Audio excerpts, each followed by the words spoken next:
नेपाल कसैको रणमैदान होइन।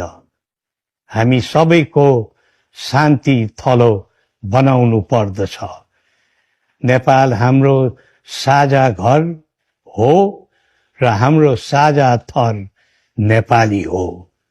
प्रजातन्त्र भनेको आम मानिसको जीवन पद्धति हो।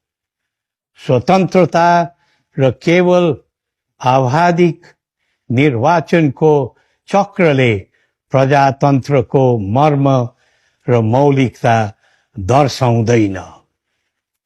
आम नागरिकको सुरक्षा, न्याय, घाँस-बास, कपास, शिक्षा र रोजगारीको सुनिश्चितता सहितको स्वतन्त्रतालाई मात्र हामी पूर्ण प्रजातन्त्र मान्न सक्दछौँ।